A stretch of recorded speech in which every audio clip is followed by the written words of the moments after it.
Present us, O Lord, in all our doings with thy most gracious favor, and further us with thy continual help, that in all our works begun, continued, and ended in thee, we may glorify thy holy name, and finally by thy mercy attain everlasting life. Amen.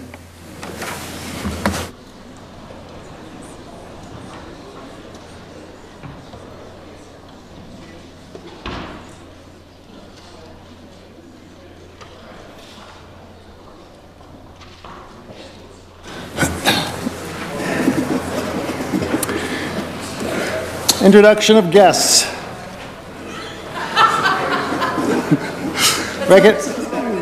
Recognize the Minister of Advanced Education.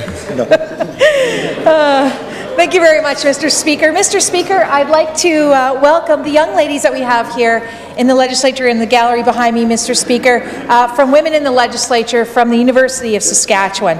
This is the group's 8th annual visit to the legislature, and it's a great opportunity for these young women to connect and interact firsthand with the province's politicians and government leaders. I hope it will also inspire them to get engaged as citizens of this province. They met with the Status of Women office this morning. I believe they're meeting with members of Opposite if they haven't already. And this afternoon they'll be meeting with my colleagues and I for what I know will be an engaging conversation. And on behalf of all of us, I would like us all to join me in welcoming you to your Legislative Assembly. Thank you very much.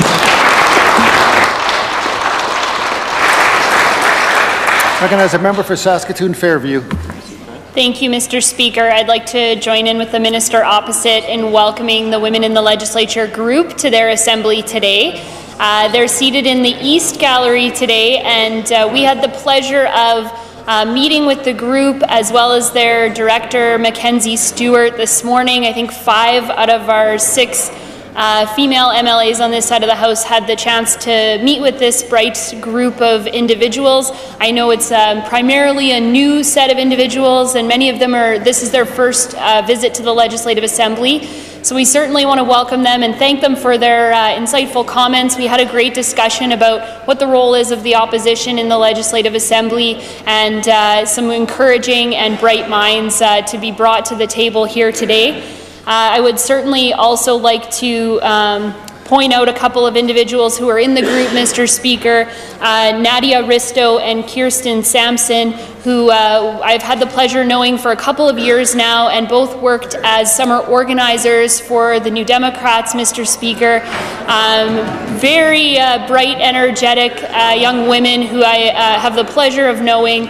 And Kirsten also has done some work in my constituency office, Mr. Speaker, so I want to thank her for that work as well. We know that Women in the Legislature is a nonpartisan group, and we want to welcome everyone and invite them. I would invite all members to join me in welcoming them to their assembly today.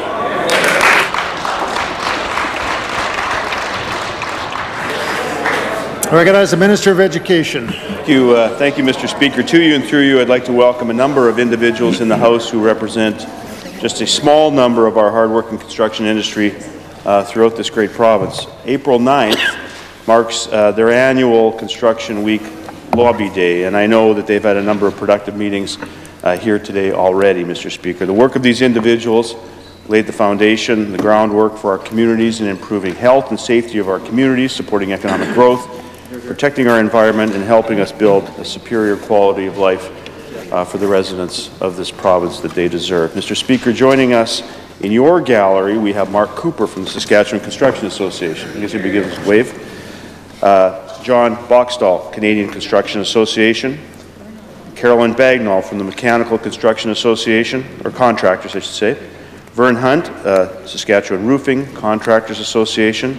John Lax from the Saskatchewan Construction Association, Kevin DeRoe from the Regina Construction Association, Dion Malikoff, the Construction Opportunities Development Council, Mary Van Buren from the Canadian Construction Association, Kim Scosby from the Mechanical Contractors Association, Karen Lowe from Merit Contractors Association, Saskatchewan, Paul Benson, Regina and Region Home Builders Association, Ryan Leach from the Saskatchewan Masonry Institute, Darrell Reed from the Progressive Contractors Association of Canada, Logan Rathgerber from Concrete, Saskatchewan, Chris Garrett from the Saskatoon and Region Home Builders Association, Matthew Farthing from the Saskatoon Construction Association, I'm almost done, Mr. Speaker. Ian Nibbs from the Merit Contractors Association of Saskatchewan, Jason Duke from Saskatchewan Construction Association, Warren Douglas from the Construction Opportunities Development Council, Mike Martins from the Progressive Contractors Association of Canada, Stu Niebergall, Regina and Region Home Builders Association, Simon Markowski from the Saskatoon Roofing Contractors Association, Sasha Kinson from the Saskatchewan Masonry Institute, and Ashley Campbell from Concrete Saskatchewan. Mr. Speaker, I'd ask all members to join me in welcoming these individuals to their legislative assembly.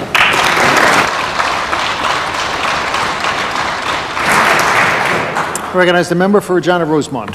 Thank you, Mr. Speaker. I'd like to join with the Minister opposite to welcome these leaders within our province, leaders within our economy to their assembly, to recognize Construction Week and for the invaluable efforts of not just the leaders that are here today, but the members of their respective organizations for building our province.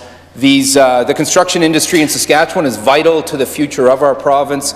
It's the backbone of our economy, Mr. Speaker, and it's such a privilege to have these leaders here today. I'm not going to go through the extensive list that the Deputy Premier did here today. I think some of the folks that he identified may or may not be in the Assembly here right now, but I see many friends in this Assembly, some new faces as well. We appreciated the meetings here today, talking about labour force development, about procurement, around the impact of the PST, and about building the future of this province that we all know and love. So on behalf of the official opposition, I ask all members to join with me in welcoming the leadership here that's here for Construction Week, and to thank them for all their work within our province.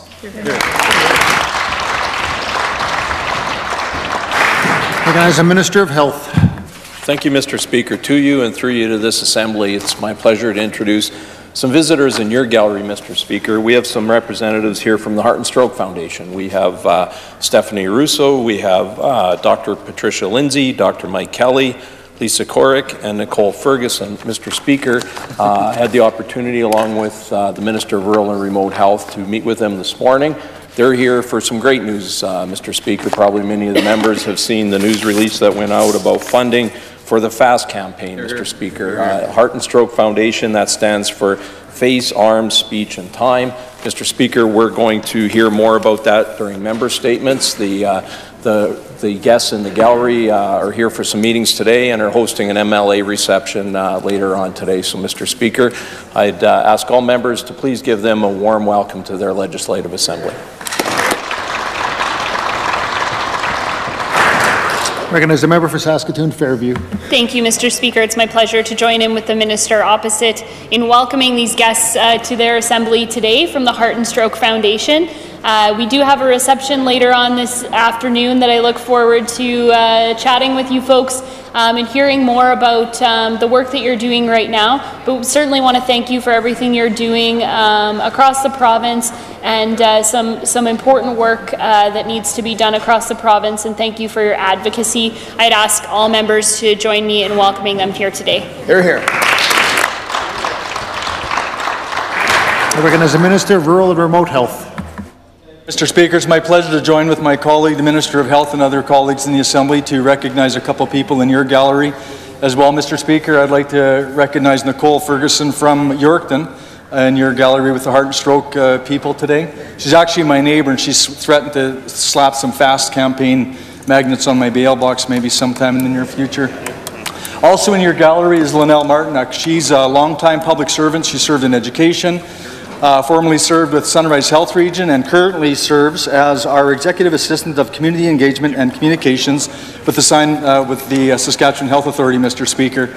So I ask all members to welcome these individuals to their Legislative Assembly. Recognize the member for Saskatoon Riversdale. Thank you, Mr. Speaker. I'd like to introduce to you and with you, and in conjunction with everybody else who's had some introductions today, I'd like to give a special shout out to Stephanie Russo, who's in a new role with the Heart and Stroke Foundation.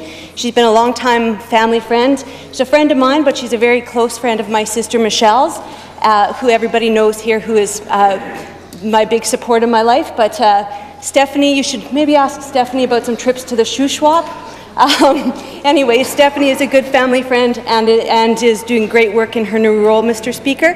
I'd also like to welcome the women of in the legislature group here today. Whenever they come every year, it's always actually one of the highlights in our legislative calendar to meet these inspiring women who are very interested in politics, not just in politics, but in public service in general, and learning a little bit more about how government works and the roles that they could play.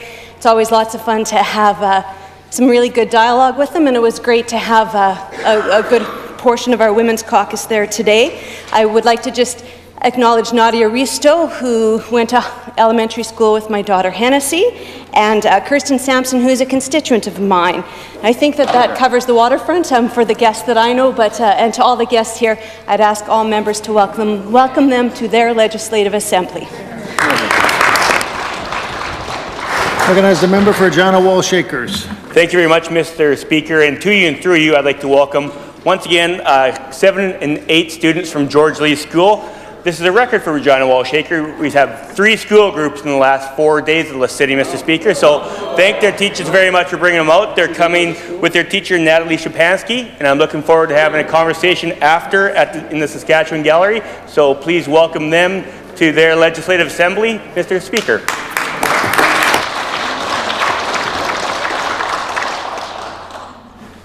As a member for Regina Rosemont. Thank you, Mr. Speaker. I'd like to join with the member opposite in welcoming this special group of students that are with us here today, and a friend, Natalie Shapansky, that's here. We had Ms. Davies here just a couple weeks ago, which was a lot of fun. And I know my wife Stephanie taught at George Lee for a number of years, and I'd ask maybe the students that she taught or that knew her to give us a wave here today. I know I just gave her a text message here when I saw that you were here, and she says to say hello and that she misses you all. So it's great to have you in the Assembly here today. Recognize the member for Moose Jaw North. Thank you, Mr. Speaker. Mr. Speaker, it gives me great pride to introduce in the West Gallery, there's 18 grade 10 social studies students from Vanier Collegiate in my constituency of Moose Jaw North. They're a great group. It's a nice school. My children went to Vanier, and so did the member from Waccamaw. His children went to Vanier, and I think the Leader of the Opposition is an alumni there. So they're here to watch the proceedings, and if I'm good, they will let me have my picture taken with them a little bit later and meet them. So I'd like everybody to welcome them to their Legislative Assembly. Here, here. And as a member for Regina Northeast. Thank you, Mr. Speaker. I'd just like to join with a couple of the other members in welcoming Natalie Shapansky to her Legislative Assembly. Both of my daughters had the good fortune to be students of Ms. Shapansky's, and had the pleasure myself of serving on the School Community Council with Mrs. Shapansky. So I'd like to invite all members to join with me in welcoming her to her Legislative Assembly. Recognize the member for Saskatoon, Churchill Wildwood. Thank you, Mr. Speaker. To you and through you and to all members of the Assembly, I would like to introduce Anita and Dakota Hertling. They are seated in the West Gallery. With a wave, thanks. They are here to reinforce the curriculum that Dakota is learning in his home school grade 11 coursework. Anita teaches Dakota. So please welcome them both to their Legislative Assembly. Recognize the Minister of Social Services. Thank you, Mr. Speaker. I'd like to add my welcome to everybody that's in the Assembly here. I think we've covered absolutely everybody off, except for 2 people, Mr. Speaker. I'd like to introduce my newest staff, Alana Chalouk, as I was told to say. Alana's our junior admin assistant and has been with us for almost a month right now. Raised in Saskatoon, but spent most of her life on a farm near Hafford, Saskatchewan. She moved to Regina 3 years ago and recently took her programming at Sask Polytech. She's an awesome part of Team Awesome that is up in room 303, Mr. Speaker, which we like to call ourselves. Team Humble. And I'd also like to introduce Emma LaRue. She's our MA. She's from Moose Jaw. That is all. Thank you, Mr. Speaker.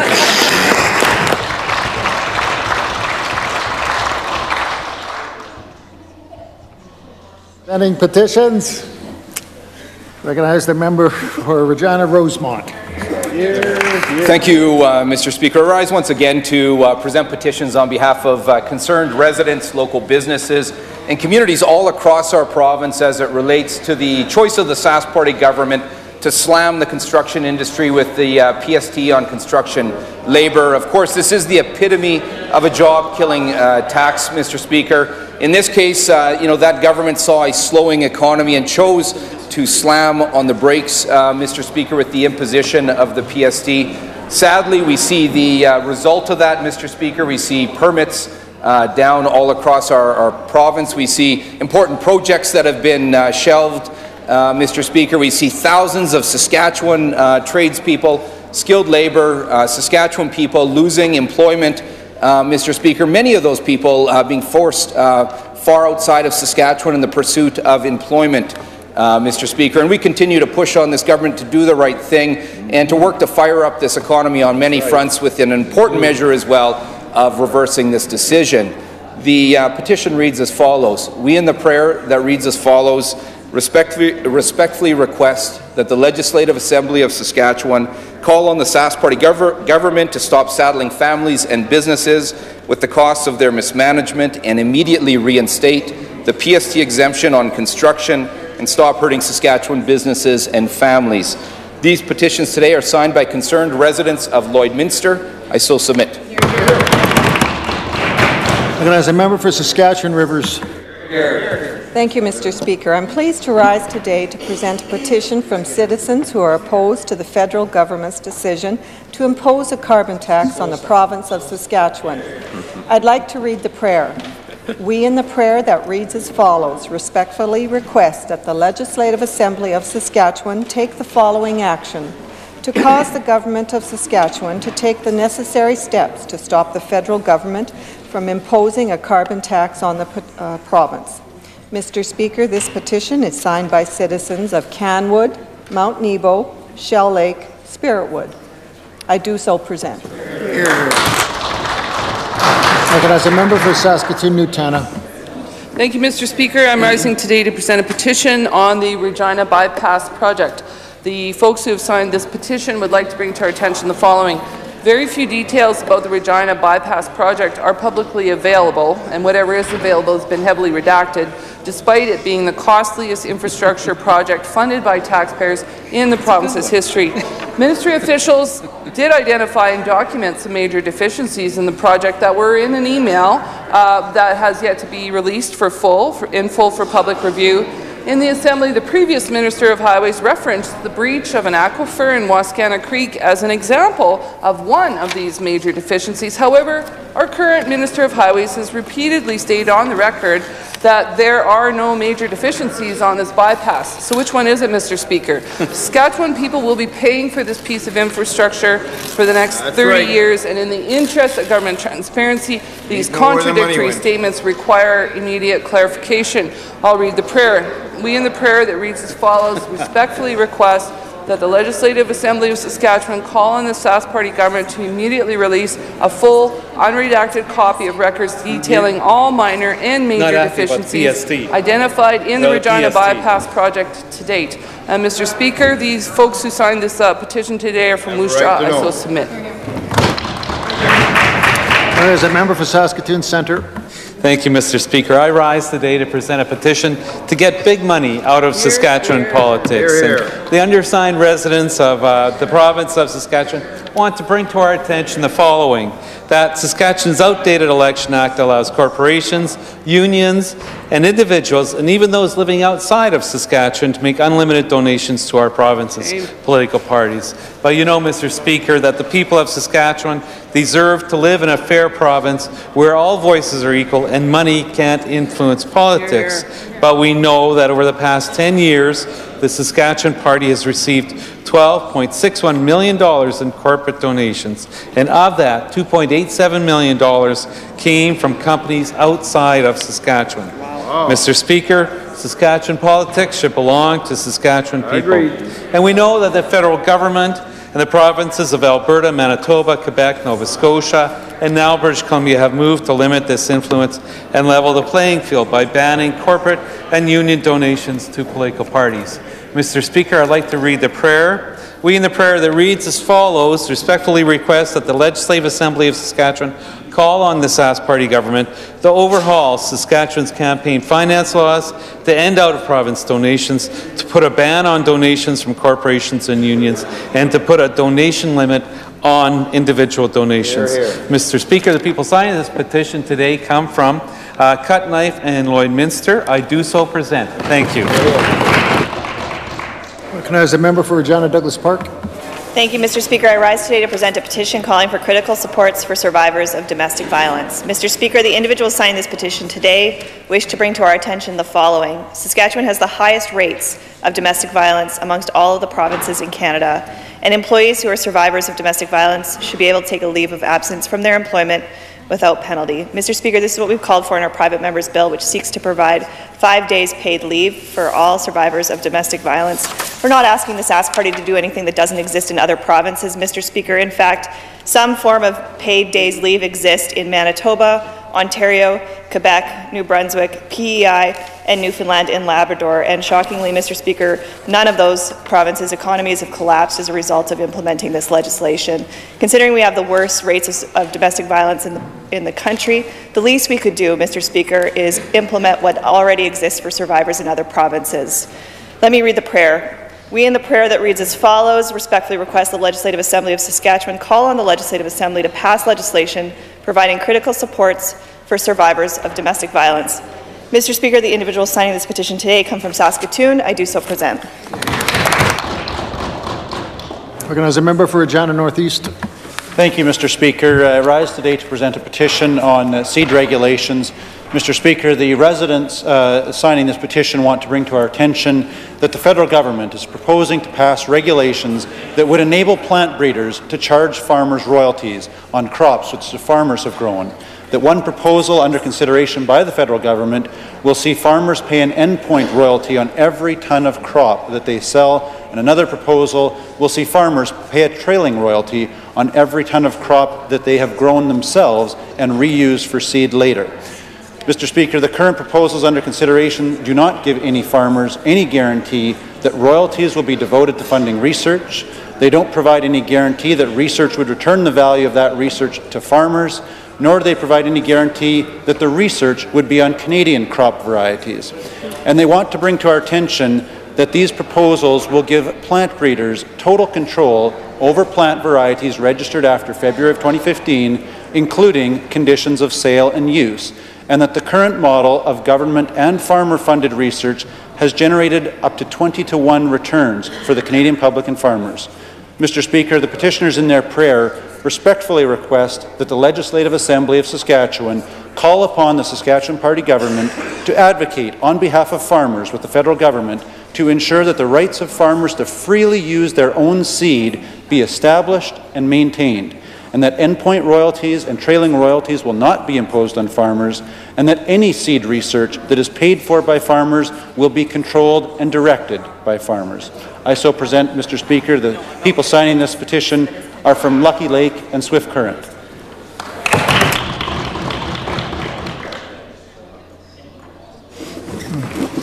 Reading and receiving petitions. Statements by members. I recognize the member for Moose Jaw, Waccamaw. Mr. Speaker, we have the opportunity to mark the proclamations for many groups, to recognize incredible achievements of our people or the incredible sadness of tragedy. Today is about an event that is both. Today, I would like to recognize the heroic determination of our Canadian soldiers during the Battle of Vimy Ridge in France. Today, we with great appreciation pay tribute to the sacrifices of 3,598 fallen soldiers at Vimy Ridge and to all of those who have served our country. The Battle of Vimy Ridge marked the first time that all 4 divisions of the Canadian Corps stood together. To achieve such a great victory was a milestone on the road to our nationhood, further symbolizing Canada's long-standing commitment to peace in the world. Because of their sacrifice, we are able to go about our days with a sense of peace and security. And in this chamber, we do our very best to act on that legacy and freedom for the prosperity of all citizens. That this building This marble palace we have the privilege to work in on their behalf should be a beacon of those rights and freedoms. But the true foundations of this building, indeed, our whole society is offset just a few yards west, Mr. Speaker, to the Saskatchewan War Memorial, lest we forget.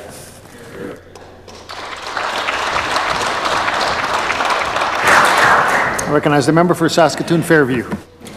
Mr. Speaker, today is April 9th, and once again we commemorate the Canadian victory at Vimy Ridge in 1917, Hear, hear. when thousands of Canadian workers and farmers turned into soldiers. Their sacrifice transformed Canada from a political arrangement into a nation. With innovative tactics, determination, and courage, Canadians succeeded where others had failed, in the taking of Vimy Ridge, earning Canada its own place at the treaty table at Versailles. But, Mr. Speaker, the cost of victory was steep. Of the roughly 100,000 Canadians who served at Vimy Ridge, there were more than 10,600 casualties by the end of battle, including almost 3,600 who lost their lives. After the war, a grateful France granted Canada the land where Canadian National Vimy Memorial now stands. Engraved on the memorial are the names of over 11,000 Canadian soldiers listed as missing, presumed dead, and whose final resting place is unknown. The bravery and sacrifice demonstrated by Canadian soldiers during the Battle of Vimy Ridge resulted in one of the most impressive Allied victories of the entire First World War. Mr. Speaker, Canadians continue to face difficult challenges and decisions as to our responsibilities in the world. As we face those challenges, we must strive to ensure that our achievements are worthy of the sacrifice of so many who came before us, lest we forget. Hear, hear. I recognize the member for Regina-Rochdale. Thank you very much, Mr. Speaker. I'm pleased to welcome the members of the Women in the Legislature program to their Legislative Assembly. Mr. Speaker, this University of Saskatchewan program aims to increase awareness about the underrepresentation of women in politics and to encourage university students to consider a career in politics. WIL is a nonpartisan student group dedicated to increasing the number of young women in politics. This program seeks to empower young women by giving them meaningful opportunities to engage with the Legislative Assembly. Today, we have 25 young women who have traveled to the capital city to interact with MLAs from both sides of the House, as well as the Office of the Status of Women. Mr. Speaker, I'm proud that some alumni members of WIL have gone on to participate in politics and in governance. And I'm sure we will see many of these women here today in prominent political positions in the future. Mr. Speaker, I ask all members to join me in welcoming the women in the legislature, and we hope to see many of them take their seat right here in this assembly. Thank you very much, Mr. Speaker. As a member for Prince Albert Northcote. Thank you, Mr. Speaker. This week is the third annual Saskatchewan Construction Week. Sadly, this year, those who work in construction have little to celebrate. Housing construction in Saskatchewan is at an all-time low. A big reason for that, Mr. Speaker, lies squarely on the shoulders of the Sask Party government and its decision to add PST to construction labour. The addition of the PST on construction resulted in a screeching halt to the industry.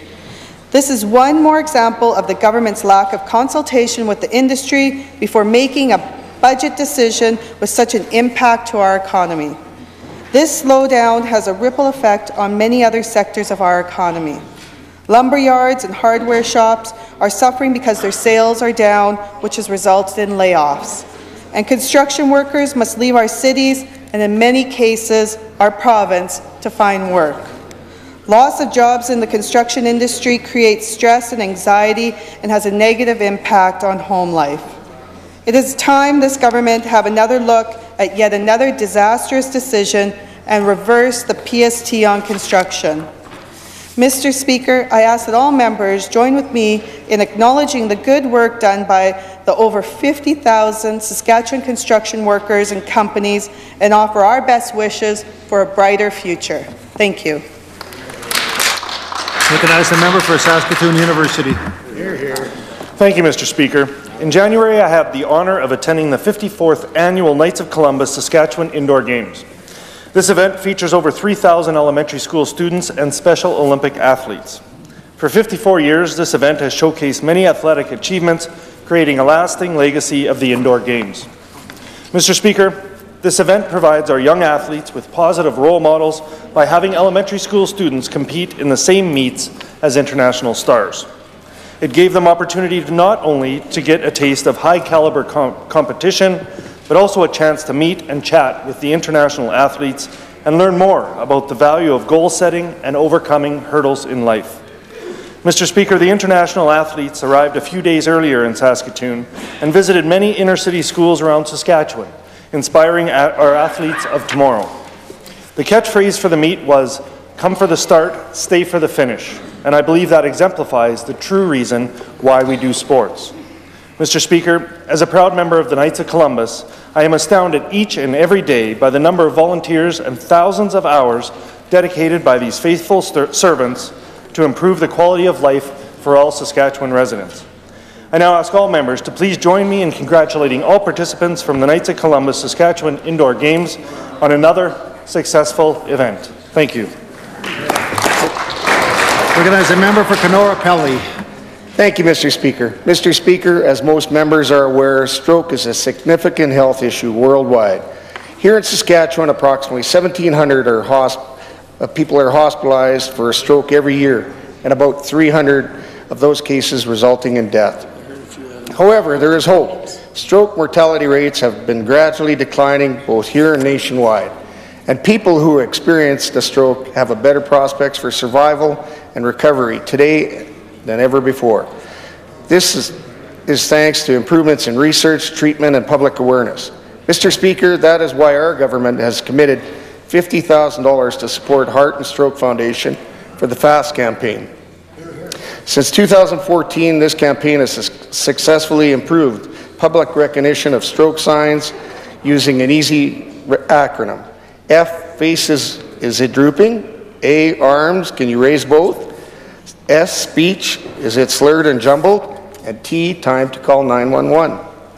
The campaign also urges people to seek immediate emergency medical care, which improves chances for surviving a stroke and minimizing damage. Mr. Speaker, I'd ask all members to join me in thanking the Heart and Stroke Foundation for their work on the FAST campaign and their contributions to public awareness.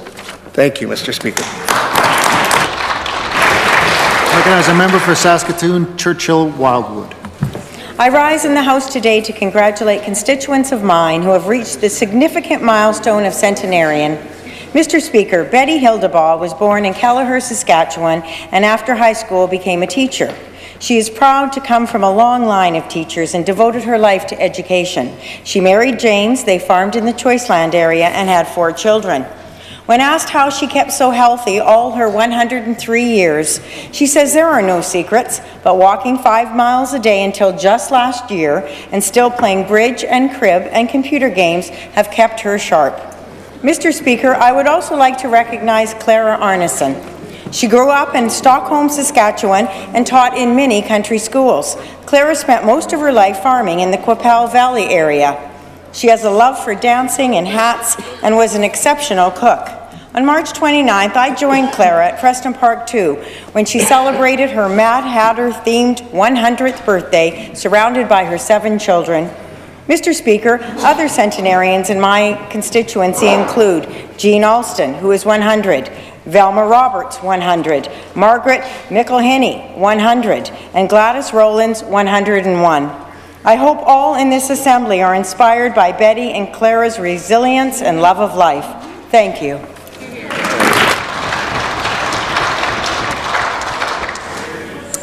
Question period. I recognize the Leader of the Opposition.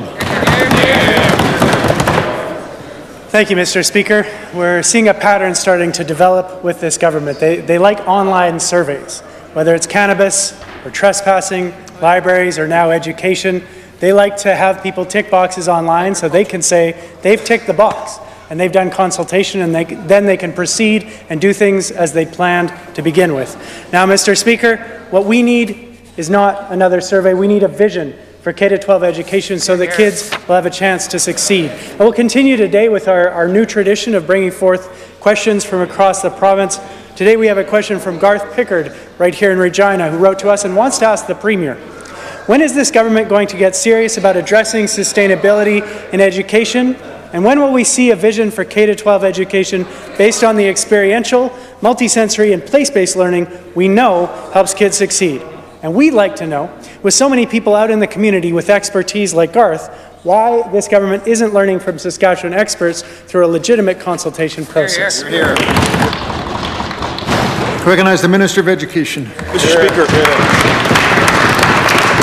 Mr. Speaker, some time ago, the Ministry of Education moved forward with a co-construction, Mr. Speaker, of education and what it's going to look like once the education sector plan expires next year, Mr. Speaker. It's intelligent for the government to move forward and seek input from organizations, Mr. Speaker, so that we can plan for public education for the next 5 to 10 years, Mr. Speaker. Here's some of the organizations that participated in that co-construction. The SSBA, Mr. Speaker, Leeds, SASBO, the FSIN, the Métis Nation, the Office of the Treaty Commissioner, Mr. Speaker. And I can also tell you, Mr. Speaker, that at the original, when the co-construction began, Mr. Speaker, the STF was involved, Mr. Speaker. They were part of the original co-construction. They've chosen now, Mr. Speaker, to not participate in our program, Mr. Speaker. But I've reached out to the STF, Mr. Speaker, to their leadership, and I've said to them, you know, in terms of the work that they're doing, we want to know what the results of the work that they're doing so that we can bring all that information together, Mr. Speaker. But to suggest, it's laughable to suggest that we're not reaching out to the people in this province, Mr. Speaker, who have a significant role to play in the future of public education, Mr. Speaker. So we want to hear from teachers, Mr. Speaker, and I'm going to be going out to talk to teachers once we move this, as we move this process forward, because their voice is very important, as is every voice with respect to moving this forward. I recognize the Leader of the Opposition. Thank you, Mr. Speaker. This government has a history of shutting out Saskatchewan companies when it comes to public investment. Right. The largest projects in the last few years, of the largest projects, over $4 billion of the 5.5 spent, over 74% have gone to out-of-province or out-of-country companies, and the remainder of the projects have had significant involvement from companies out of province and out of country. Mr. Speaker, when Saskatchewan companies are shut out of these projects, that means fewer materials being purchased here. That means fewer local employees working here. That means less profit being reinvested back here, Mr. Speaker. When it comes to these investments, Saskatchewan people should be the first to benefit when we're spending our own dollars to build our own roads, and our own schools, and our own hospitals, Mr. Speaker. But contract after contract, the Sask Party shuts out Saskatchewan companies. Why does this government refuse to take into account the unique value that is offered by having local companies do the work right here? I recognize the Minister of Education. Mr. Speaker, it's apparent to me, Mr. Speaker, that the Leader of the Opposition isn't paying very much attention.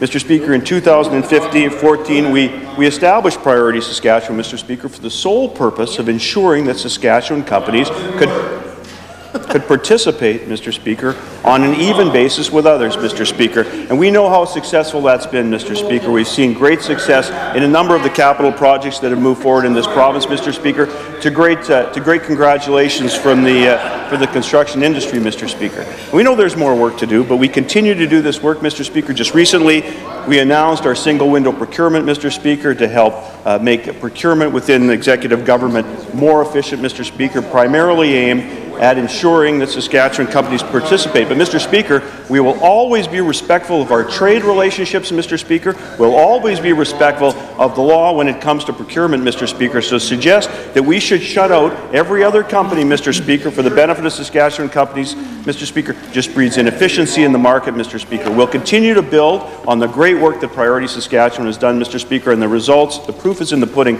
when it comes to Saskatchewan participation in those contracts. Recognize the Leader of the Opposition. Thank you, Mr. Speaker. The proof absolutely is in the results, and the results are over $4 billion of the 5.5 spent in the last few years on major projects has gone to out-of-province and out-of-country companies exclusively, not to mention involvement in the rest of the projects from those companies as well, Mr. Speaker. These are great investments in the economy of France, of Japan, of the United States, of England, and of Australia, when they could be fueling economic growth right here in Saskatchewan. They could be employing workers, having local companies selling materials, and reinvesting those profits right here at home. Mr. Speaker, our provincial trade partners in Alberta and British Columbia have taken steps to take into account the local benefit of contracts in their procurement process. Mr. Speaker, a community benefit agreement model could allow us to make sure that Saskatchewan companies don't continue to be shut out of these important contracts. Will the Sask Party even consider looking at the options to make sure that local companies aren't shut out, that they can compete? Because the fact of the matter, Mr. Speaker, is if they don't, we all lose. Recognize the Minister of Education. Speaker, I'm confused, Mr. Speaker. I'd ask the Leader of the Opposition to table those numbers, Mr. Speaker, and a compilation of those numbers because they're not accurate, Mr. Speaker. Just threw them in the garbage run. As part of our... He wants you to table them. Yeah, don't throw them away. Mr. Speaker, I shouldn't have done that. I shouldn't have said that. Order, please.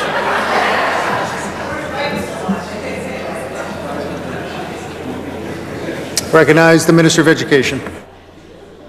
Well, Mr. Speaker, part of our 13-point procurement transformation plan that we brought forward in 2015, after significant consultation with industry, Mr. Speaker, many meetings, we brought best value into our procurement, Mr. Speaker, and that's the new basis for awarding contracts in this province. It allows us to take into account many other factors, not just lowest cost, Mr. Speaker. And so when we brought best value in, Mr. Speaker, it came with some great congratulatory notes, Mr. Speaker, from many in the construction industry, because it allowed us to move past lowest cost, Mr. Speaker. We changed legislation on the floor of this Assembly simply to do that, Mr. Speaker. So suggest that we're not working in the best interests of Saskatchewan companies is ridiculous. And I'd ask the Leader of the Opposition to table those numbers, show me those contracts, Mr. Speaker, because they're not accurate.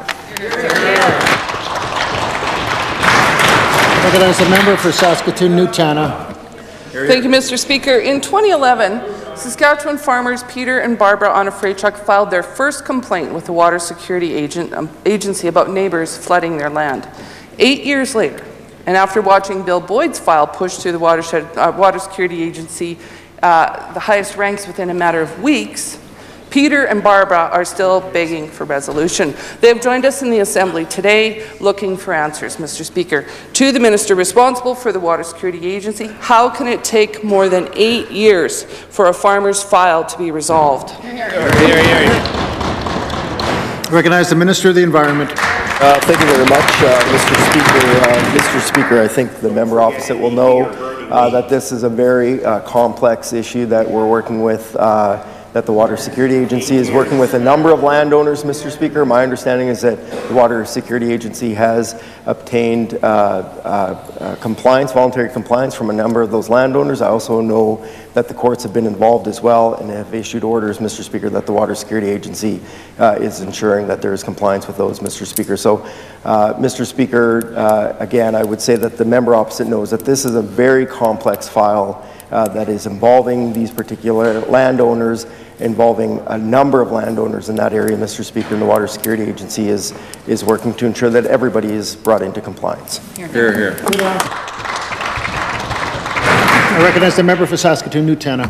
Mr. Speaker, 8 years later, this is about leadership and oversight, and Mr. Speaker, it's about obeying the law. In June of 2018, the Saskatchewan Court of Queen's bench ruled on behalf of Peter and Barbara, who were so desperate to save their farm that they took the Water Security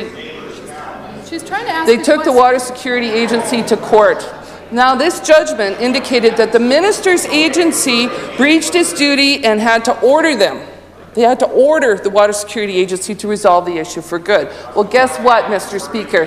The minister refers to voluntary compliance. The flooders have made very inadequate and feeble attempts to comply, and Peter and Barbara are again facing another year of flooding, lost income, and the heartbreak of watching their family farm literally go under. The WSA has failed them. To the Minister for the WSA, will he do the right thing this spring and properly enforce the court's ruling? Recognize the Minister of the Environment. Thank you very much, Mr. Speaker. Mr. Speaker, I know it's the intent of the WSA and their officials to work in collaboration with all of the landowners and stakeholders that may be involved in a particular situation. I know that that was the intent of the WSA in this case, knowing that it has gone on for several years and involves a number of landowners and is a very complex water management file, Mr. Speaker. But certainly once the courts had made the decision and ruled in this matter, the WSA followed the court, the recommendation or the order of the court, Mr. Speaker, and certainly they will be following that court order this spring as well. Recognize the member for Saskatoon, Newtana. Mr. Speaker, the minister is talking about collaborating with people who are deliberately breaking the law. Instead of enforcing the law, the Water Security Agency has not acted. They've stepped back once again and are standing idly by while the farmers who are breaking the law are now using extraordinary measures to take Peter's land from him.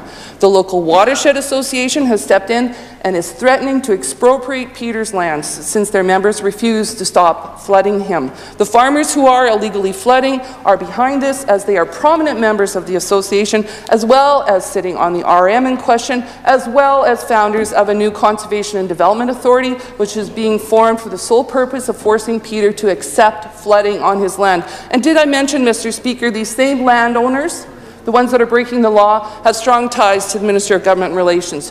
To the Minister, why is the WSA washing their hands like Pontius Pilate while Peter and Barbara are fighting for their land and livelihood? Do Peter and Barbara have to go back to court again to get the WSA to finish the job that they were...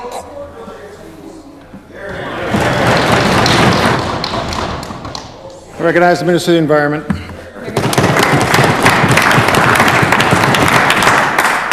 Mr. Speaker, I would say, first of all, that this is a complex water management issue on the east side of the province, Mr. Speaker, that a number of individuals and organizations have been working very hard to find a resolution to, Mr. Speaker, over a number of years. I will not even address the smear from that member with respect to the Minister of Government Relations, Mr. Speaker. We're used to that, though, coming from that member. Mr. Speaker, landowners have the ability to form a conservation and development association. That is not new. That happened under the members opposite. And the C&D has the ability to expropriate an easement provided they have enough signatures from members within the C&D, Mr. Speaker, which is no different from when the members opposite were the government. That's right. Mr. Speaker, drainage in this province had not been touched in 30 years in terms of the regulations, the legislation, and the policies, particularly the 16 years the members opposite had as government of Saskatchewan, Mr. Speaker, including two former environment ministers sitting over there, Mr. Speaker. We're trying very hard to ensure that we have the right policies in place.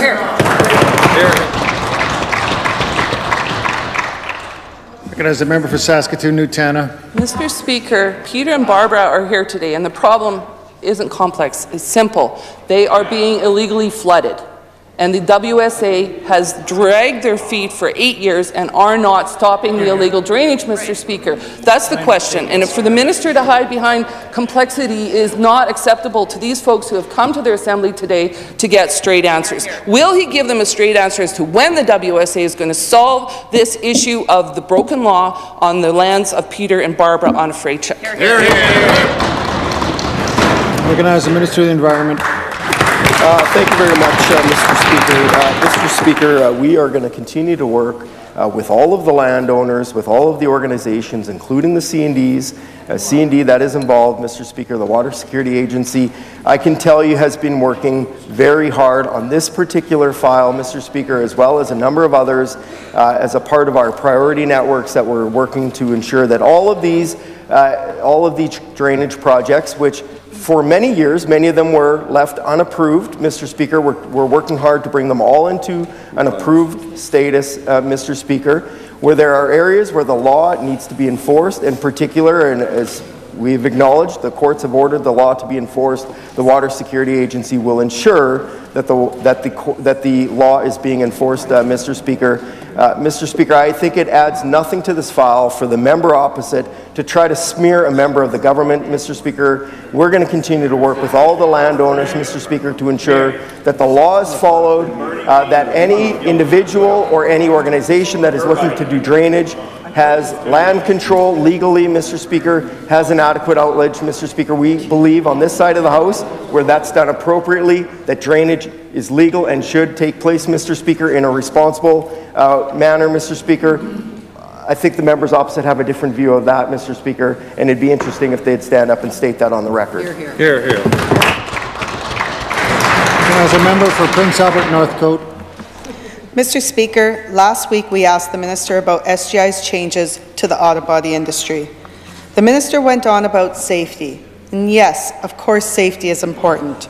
But the need to keep our roads safe didn't just happen overnight. And there was no reason for this government to blindside small business owners without consultation. Barb Jennard, who runs Sunny's Auto Body in Maple Creek, has made the trip here today, and she has this question for the Minister.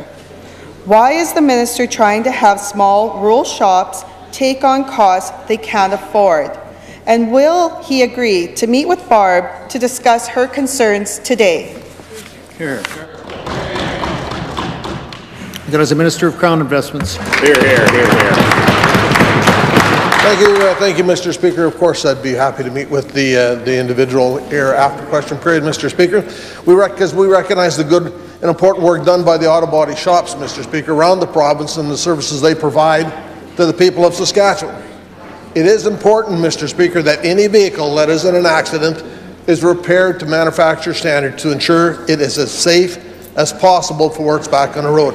Consultations, Mr. Speaker, are being done, Mr. Speaker, have begun. SGI is holding a number of town hall meetings and consultations throughout the province over the next couple of weeks, Mr. Speaker, and I look forward to hearing what's the feedback from attendees at all those town halls. Thank you, Mr. Speaker. Here, here. As a member for Prince Albert Northcote. I'm happy to hear the Minister is willing to engage in these discussions today. But these conversations with small businesses should have happened long before these changes were proposed. Why is it, Mr. Speaker, that this government can only consult after the fact? Why can't people's businesses and livelihoods be considered in the first place? Here. I recognize the Minister of Crown Investments. Thank you, Mr. Speaker. Mr. Speaker, I appreciate all the feedback that has been received from my colleagues, Mr. Speaker, from industry, throughout the industry and through discussions that they have had for ongoing, Mr. Speaker, with the auto body industry, Mr. Speaker. We will ensure that we listen to all those affected, Mr. Speaker, at these town hall meetings. No decisions have been made, Mr. Speaker. SGI reviews policies like these on an ongoing basis, and these consultations over the next couple of weeks, as I said, Mr. Speaker, that are being held. I look forward to hearing what those people have to say. And Mr. Speaker, it's after full consultation that decisions will be made as to the future of the auto body, of which direction SGI will go in the auto body business. Thank you, Mr. Speaker.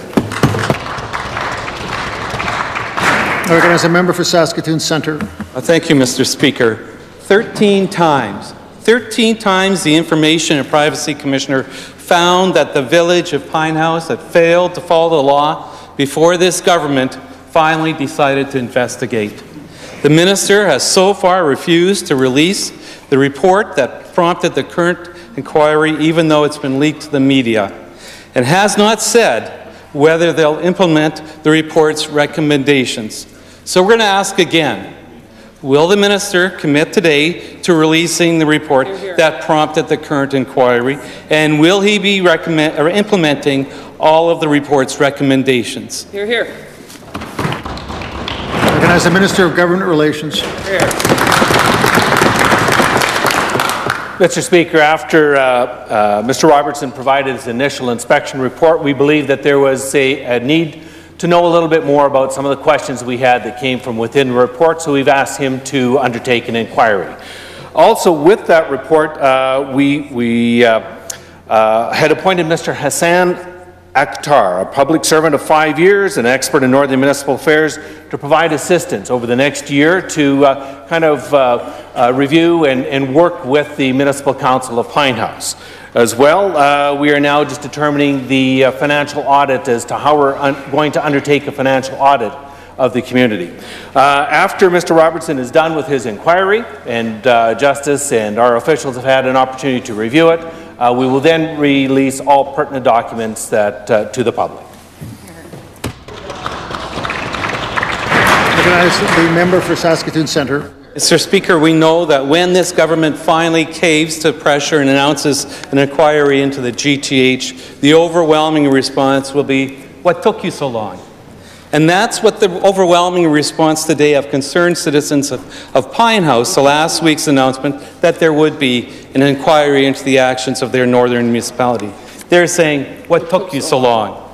As recently as last October, under growing pressure to show that they were finally doing something about Pine House, the best talking points that the Ministry of Government Affairs could come up with was that to demonstrate that they were taking the matter seriously were that they held meetings, had made the council aware of their legal obligations, and had provided training opportunities and educational materials to the village.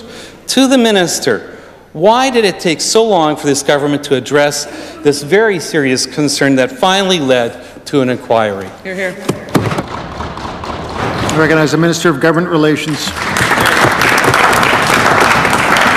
Thank you, Mr. Speaker.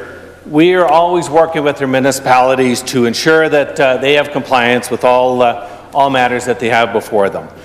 SUMA, SARM, our provincial partners are always working with municipalities that struggle with compliance and are certainly working towards assisting them in getting them into that.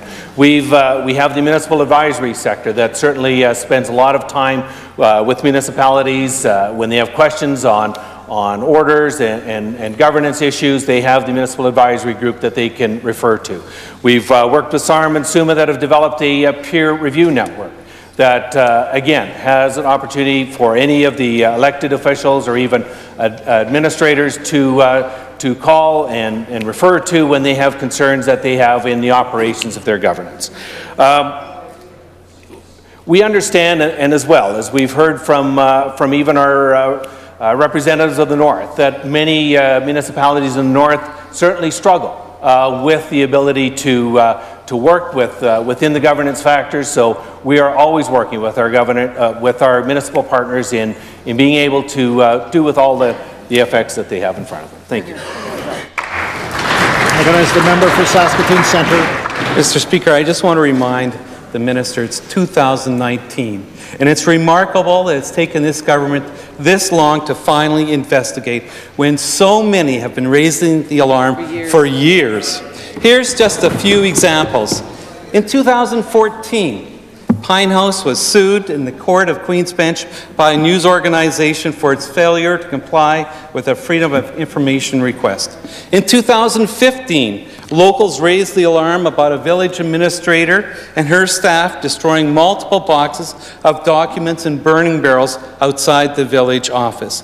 In July 2016, an Assistant Deputy Minister of Government Relations wrote to colleagues indicating that the Information and Privacy Commissioner, quote, will be writing to us to see what we might be able to do to help / encourage / force Pine House to fulfill their legislative obligations under the Act, end of quote.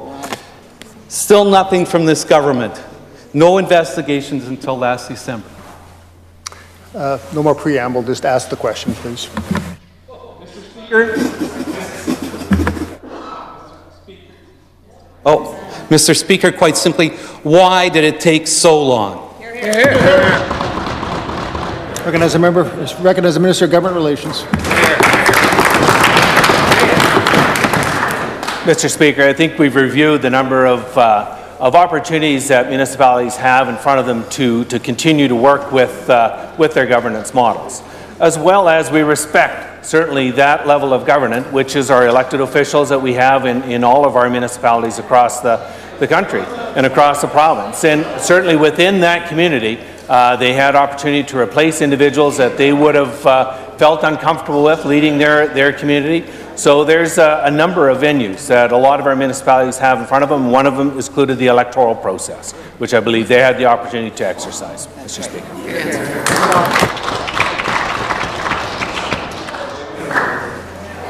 Ministerial statements. Introduction of bills. Presenting reports by standing and special committees.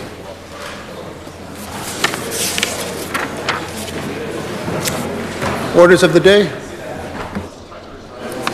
Government orders, second readings, item number 1, bill number 171. Honourable Ms. Harpower. I recognize the Minister of Finance. Thank you, Mr. Speaker. Mr. Speaker, I'm here today to move second reading of bill number 171, the Income Tax Amendment Act 2019. This legislation implements the income tax initiatives announced on March 20th, 2019 as part of the 2019-20 provincial budget. Mr. Speaker, volunteers are a critical part of the ability of Saskatchewan communities to respond to emergency situations, particularly in rural areas. These volunteers put themselves at risk to protect the safety and well-being of their neighbours and to respond to mass tragedies. I am pleased to announce the creation of 3 new non-refundable tax credits for volunteer firefighters, volunteer search and rescue personnel, and volunteer emergency medical first responders, beginning with the 2020 taxation year. Individuals performing at least 200 hours of eligible volunteer services in a year, as certified by the organization managing the volunteer services, will be able to claim a $3,000 tax credit amount. Eligible volunteer services consist of responding to and being on call for emergencies, including search and rescue calls, attending required meetings, and participating in required training. Mr. Speaker, this legislation will enact the income tax provisions required to provide for the 3 new tax credits.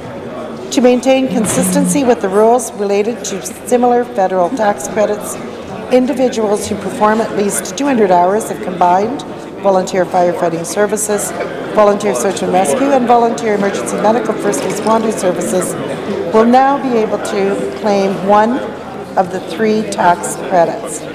Individuals who also provide these services as a regular employee of the organization will not be eligible for the tax credit.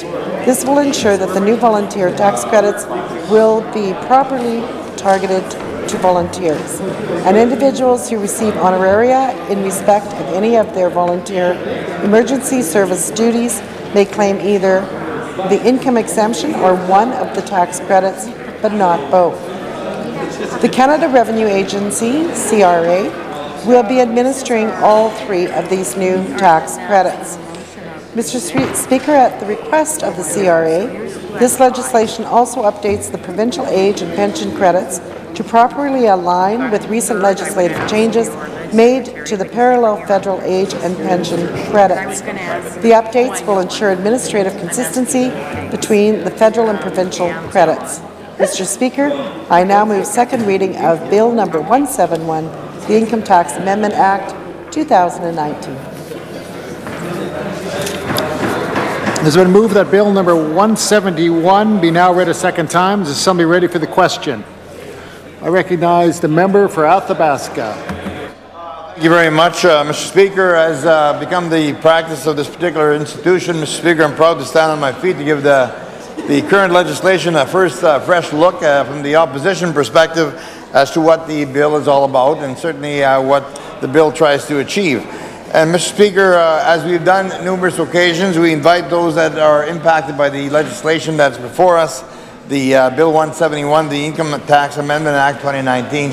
It's important that we encourage people to participate in the process and to add their input as to what the bill may or may achieve, and certainly their perspective is important, but also what the bill may miss, Mr. Speaker, and how we can certainly strengthen the bill and make sure that the objective stated within the bill is achieved with ease, Mr. Speaker.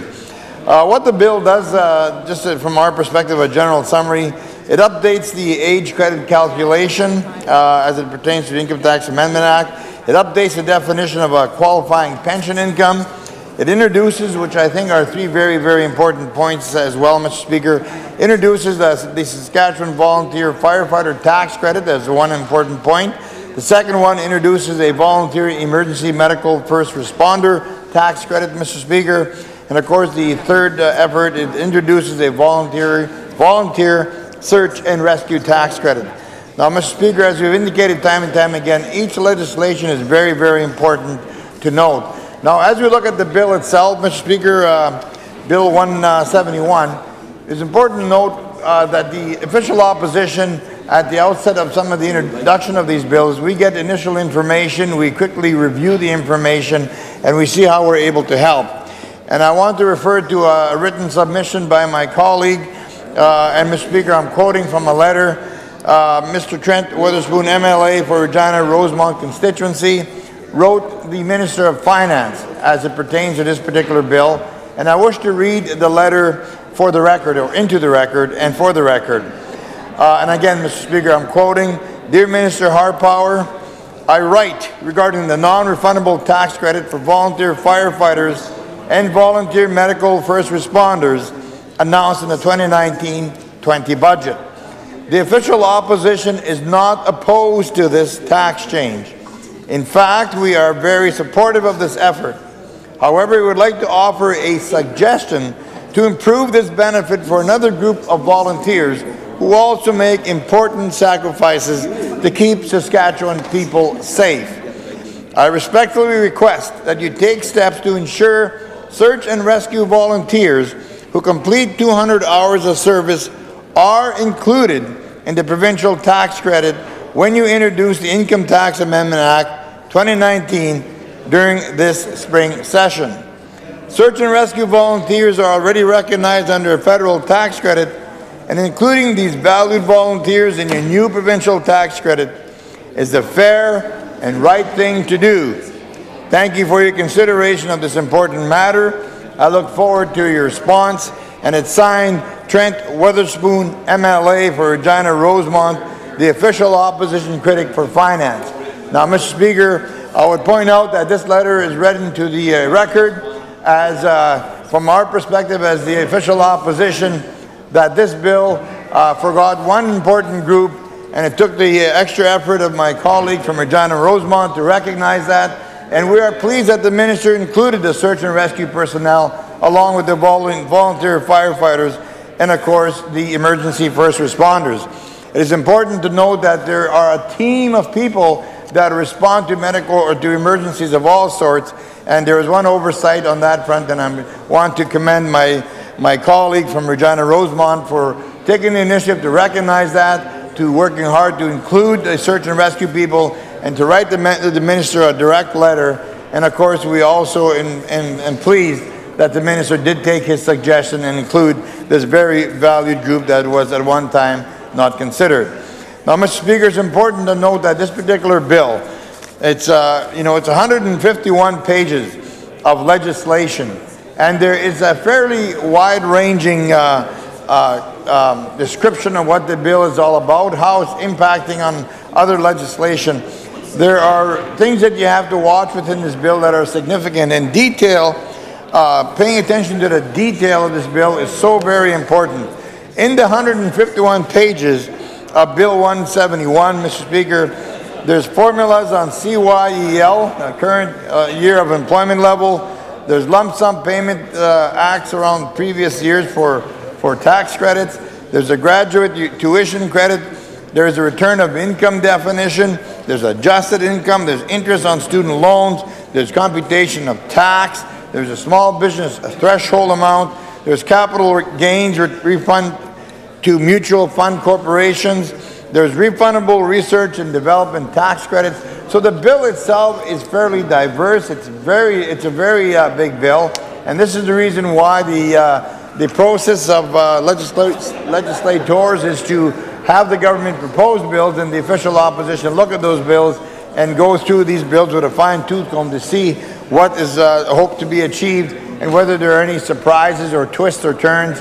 And Mr. Speaker, given the manner in which our finances have been managed by the Saskatchewan Party the last number of years, It is so very important that the opposition pay attention to every detail, because every opportunity, from a booming economy to money in the bank and to record levels of employment, Mr. Speaker, this Saskatchewan Party government have found some way, after 10 years of record revenue and good health for the people of Saskatchewan. We have record tax increases. We have an economy that's quickly turning into a wreck, Mr. Speaker. And above all else, by 2021, we're going to see that our debt triples to $23 billion. So how do you take a booming economy, which the Saskatchewan Party inherited, money in the bank, which they inherited, a growing population, what they inherited, and after 10 short years, Mr. Speaker, we have record tax increases, we have no money in the bank, our economy is quickly going to the shreds, to be shredded, Mr. Speaker, and above all else, what is being left behind for a young generation is a huge, huge level of debt. And this despite the record revenues that were enjoyed by the Sask Party. And that's why it's important to pay attention to the details and exactly what the Saskatchewan Party is doing with our finances. So on that note, Mr. Speaker, we have a lot more people that are going to participate in this process. There's a lot of information that you have to shift through, and it's important that we do that. So on this note, Mr. Speaker, I move that we adjourn debate on Bill 171, the Income Tax Amendment Act 2019. The members move to adjourn debate. Is the pleasure of the Assembly to adopt the motion? Carried. Government orders adjourn debate. Item number 1, resume debate on the second reading motion on Bill number 160, the Trespass to Property Amendment Act 2018. Mr. Vermette. I recognize the member for Regina Rosemont. Mr. Speaker, I won't be speaking long today to Bill number 60, the Trespass to Property Amendment Act. I've spoken to this bill in this Assembly. Of course, this bill that was brought forward was done so in an incredibly disrespectful fashion, Mr. Speaker, that astounded, I think, many within the province to learn that traditional land users, Indigenous peoples that have hunted and fished and berry-picked these lands for centuries, Mr. Speaker, weren't consulted in these changes. And it was also very disappointing that the hunters and fishers of Saskatchewan, through the Wildlife Federation, for example, 30,000 members strong or more than that, Mr. Speaker, weren't consulted as well, Mr. Speaker.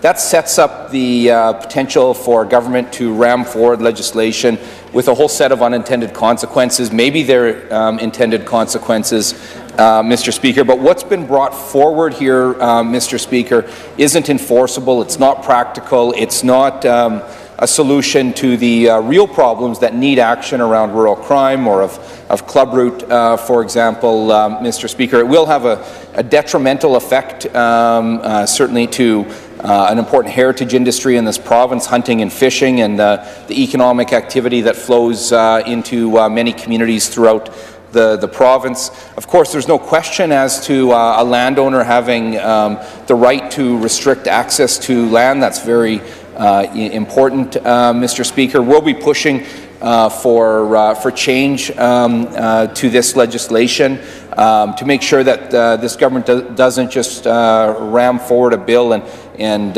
really have change that would have a cascading effect on many throughout the province. There's a lot of unintended consequences, or potentially unintended consequences, that this legislation would bring, Mr. Speaker. So we'll be pushing for change, change along the lines of, making sure that that permission may be required for any vehicle to be on the land, Mr. Speaker, would seem to be a very reasonable approach, and that would be, certainly my truck or a car, Mr. Speaker, or a snowmobile or an ATV, and would respond very well to concerns around club route and is also rural crime, Mr. Speaker, and we would see that as a position that could improve the current set of laws and supporting landowners across Saskatchewan, who are a very vital partner all across this province and who have rights Mr. Speaker, as well. So I don't have much more to say here in this Assembly. I do look forward to dealing with Bill number 160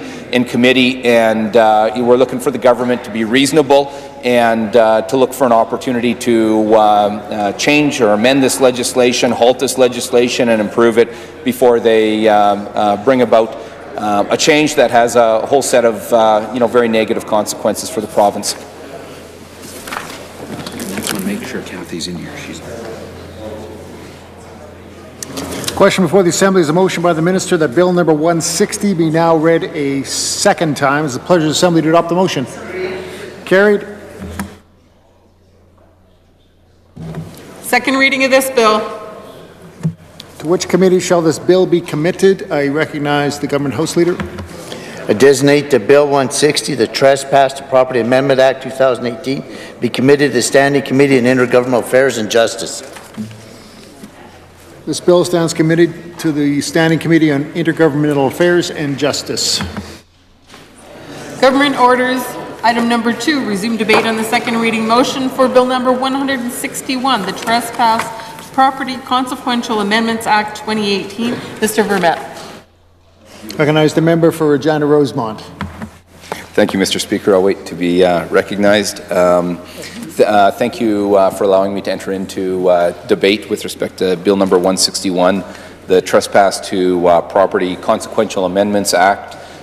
This legislation is a result of the changes brought in Bill number 160 that I've spoken to already in this Assembly, Mr. Speaker. Again, the legislation that's been brought forward here isn't practical, isn't enforceable, Mr. Speaker, isn't a fix to the real problems that need action by way of rural crime or concerns of club route, Mr. Speaker.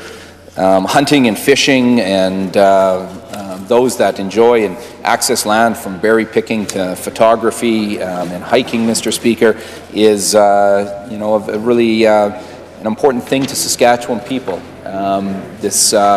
We've got a balance in responsibilities. There's certainly very important rights of landowners, Mr. Speaker, that need to be respected.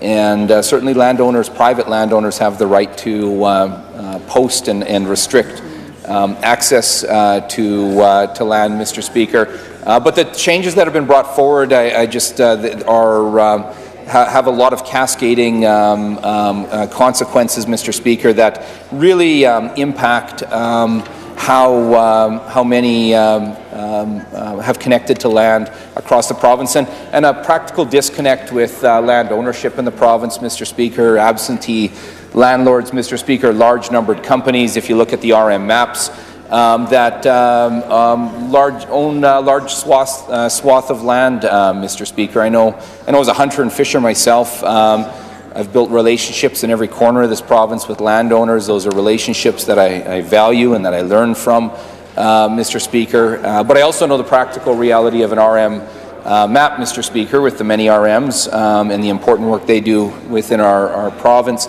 But for anyone who hasn't looked at one of those maps before, Mr. Speaker, you would certainly see a transformation over the last number of years on those maps, Mr. Speaker, with the change in what were, names of, a family or a farming operation, Mr. Speaker, with numbered companies, Mr. Speaker, that often, don't live in Saskatchewan, and certainly still on the ground as a good hunter or fisher or hiker, Mr. Speaker. Even when land isn't posted, the ethical and appropriate thing to do is to always seek to gain permission. So it's reaching out to the closest farms nearby and asking questions, finding out who owns what land. But clearly through many of those conversations, Mr. Speaker, there's also recognition with many of those landowners that they that they frankly, I've been told, are thankful that that will stop in, but will say that they really don't want to have their yard site bombarded with folks coming in to ask permission. I've been told often, Mr. Speaker, that it's pretty clear. We've left things, that land there, those 2 quarters or those 2 sections, not posted. We've posted the home quarter or that land over there with livestock or other aspects, Mr. Speaker. So I think the legislation that's been brought forward doesn't fully canvass the realities that many rural landowners are facing as well. I hear from many that they would certainly like to be able to have an ability to indicate that it's permittable to hunt on the land, and I know so many that I've built such good relationships with, from oftentimes the first visit just rolling into their yard site, Mr. Speaker. But hunting and fishing in Saskatchewan and access to land is something that's valued by the many, Mr. Speaker, not the few, and many questions are being asked about whether this is setting up our province for whether it's paid access to land, Mr. Speaker, which is something that hasn't been a part of how we hunt and fish in Saskatchewan, or what the other consequences are. And it's not hunting in our province or accessing land isn't just for the elite, Mr. Speaker. It's for the many, and that's an important relationship. It's different than in the United Kingdom, where it's the aristocrats, if you will, and those that control and access land that get to hunt, but not many others. Am I good to? So, Mr. Speaker, as I've said, we will be following up at committee, looking for change on this front.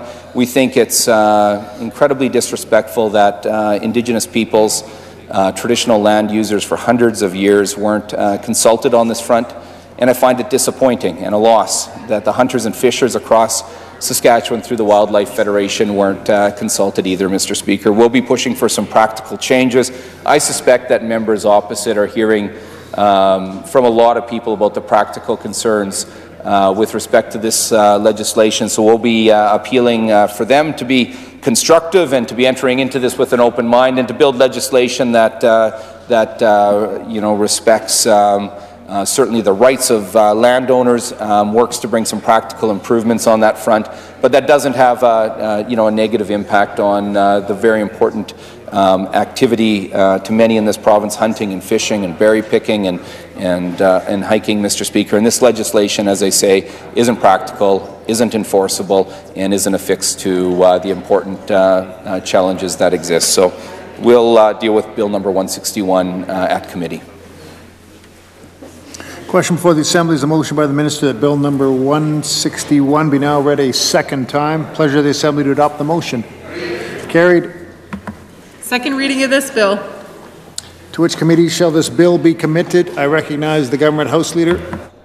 I designate the Bill 161, the Trespass to Property Consequential Amendments Act 2018, be committed to the Standing Committee on Intergovernmental Affairs and Justice. This bill stands committed to the Standing Committee on Intergovernmental Affairs and Justice. Government orders item number 3, resume debate on the second reading motion on Bill number 168, the Justice of the Peace Amendment Act 2019. Mr. Belanger. I recognize the member for Regina Lakeview.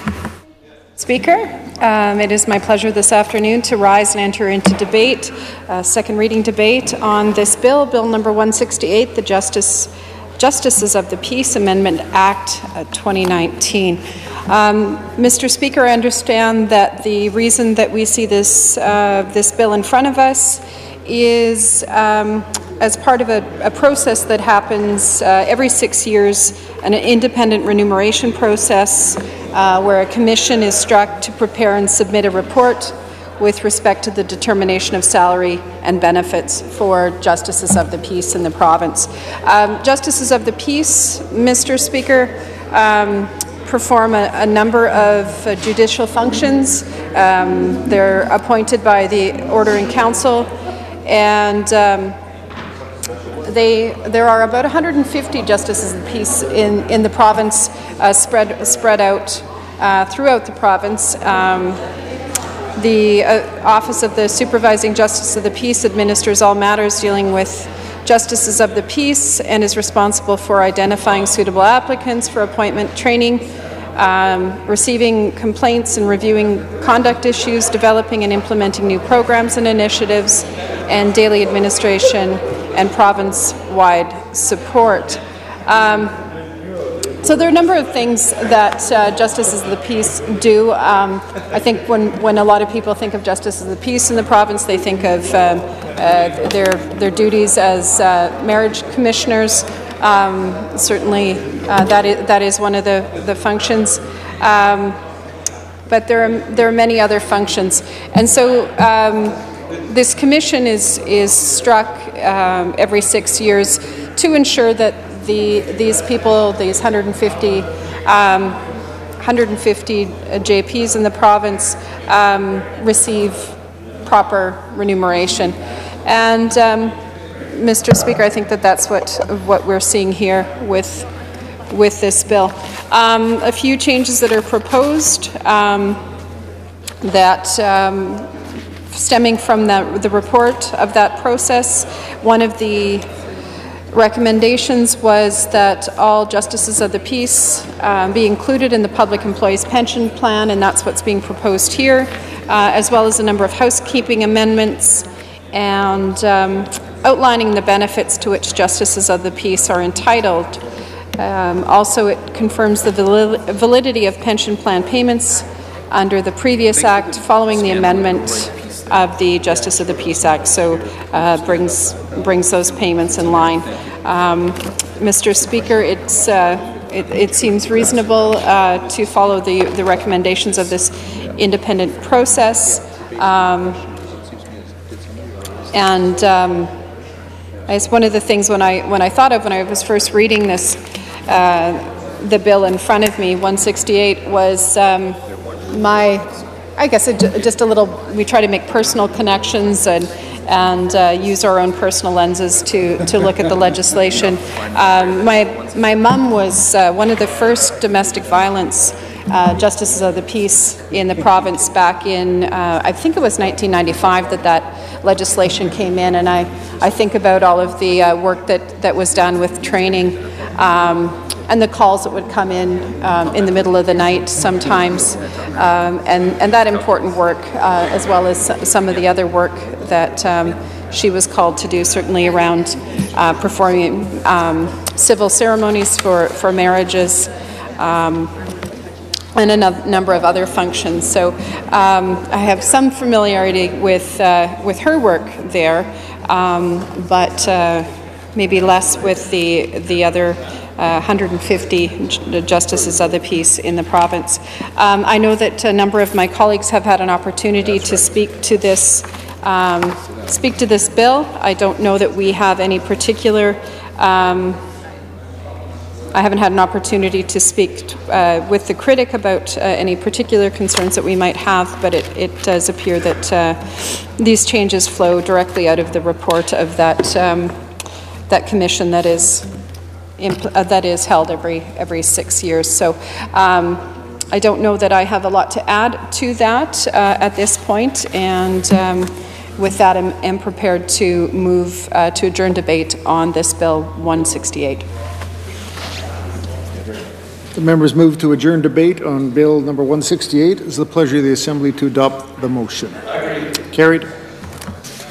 Government orders adjourn debates. Item number 4, resume debate on the second reading motion for Bill number 169, the Saskatchewan Public Safety Agency Act. Mr. Belanger.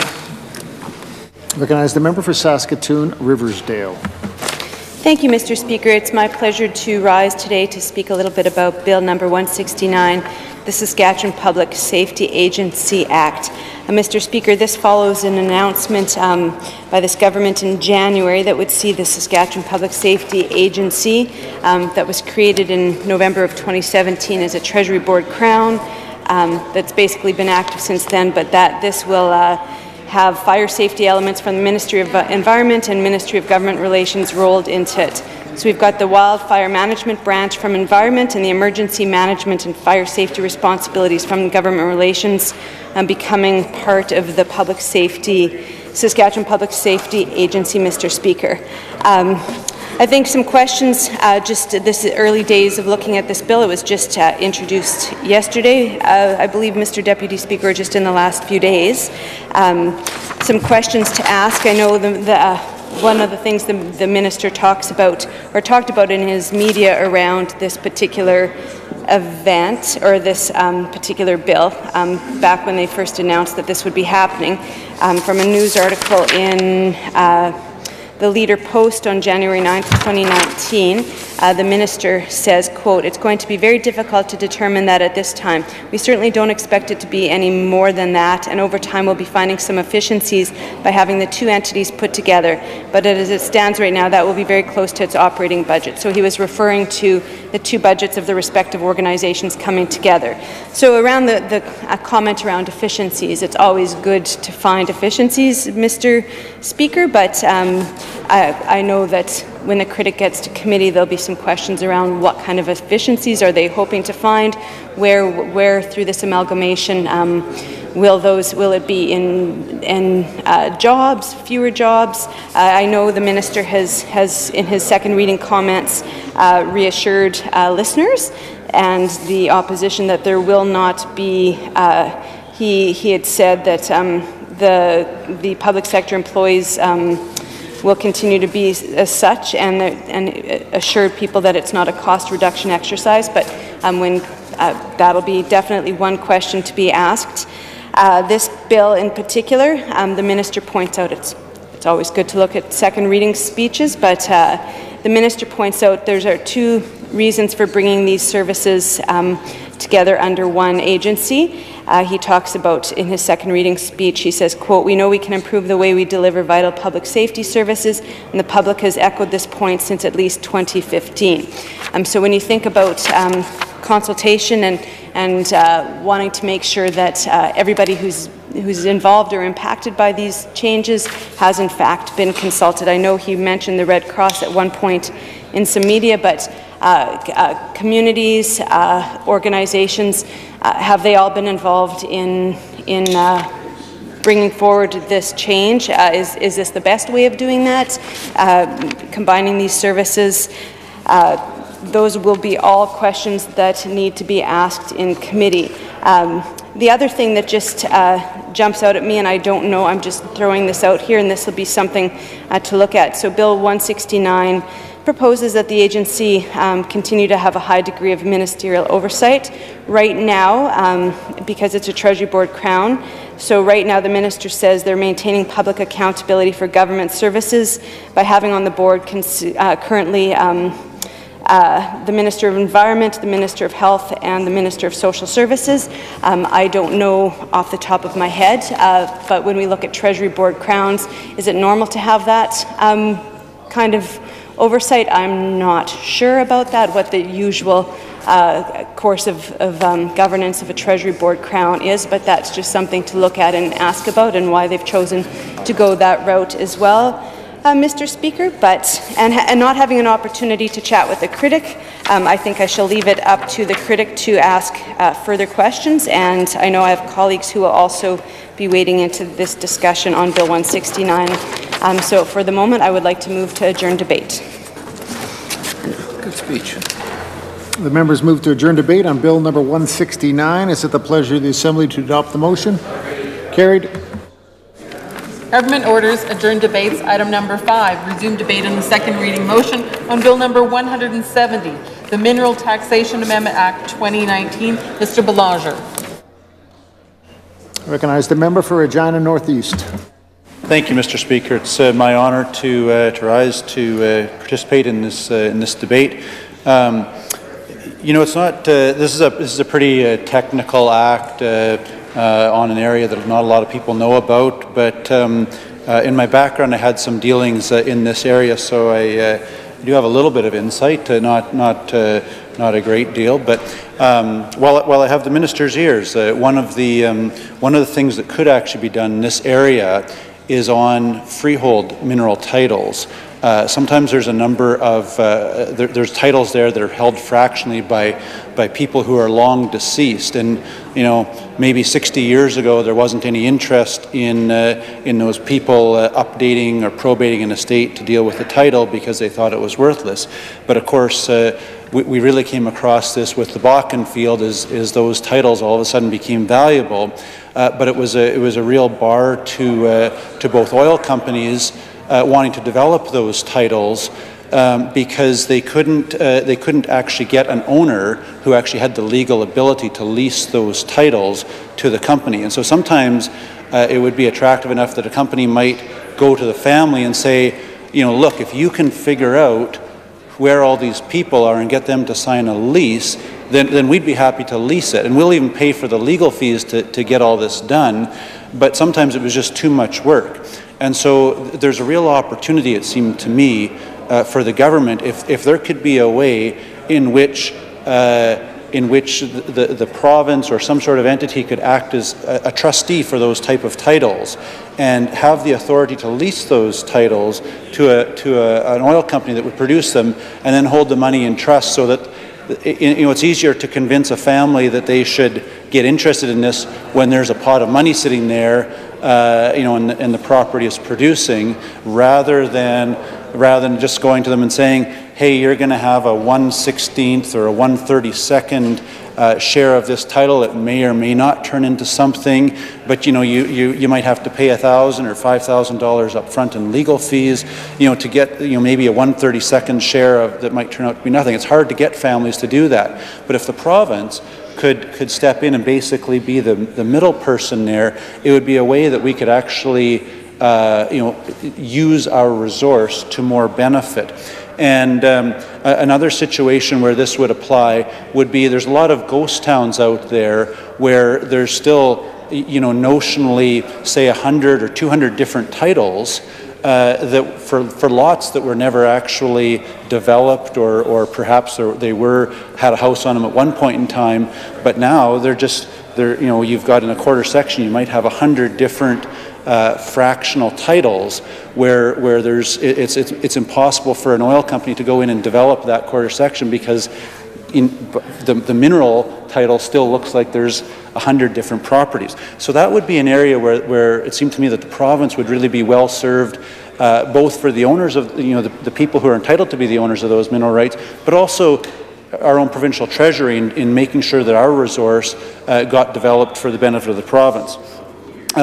So that's, I know that those comments are a little bit outside the purview of this act, but it's still under this minister's purview, and it seems to me it would be a worthwhile thing for the minister to look at. Mr. Speaker, on this particular bill, I noted with some curiosity that this is retroactive to 2001. That's one of the proposals. That's very unusual for taxing legislation. So it seems to me that this is very much kind of in the nature of housekeeping to maybe confirm what was already had been assumed to be the understanding, but maybe wasn't there explicitly in the law.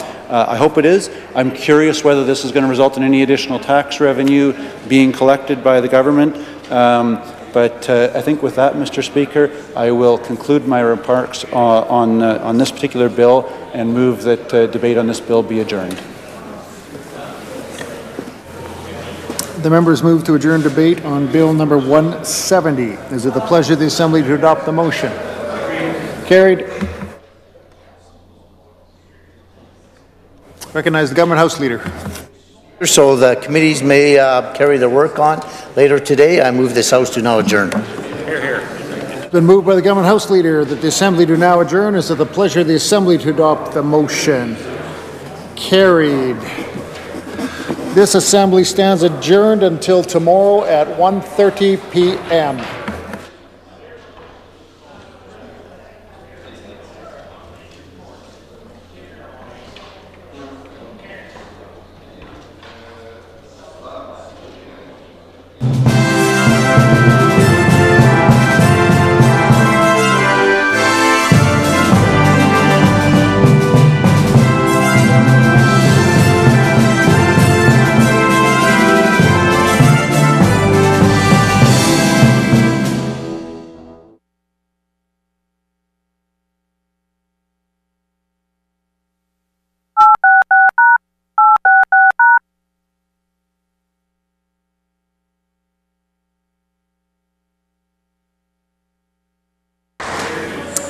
Question period. I recognize the Leader of the Opposition. Thank you, Mr. Speaker. We're seeing a pattern starting to develop with this government. They like online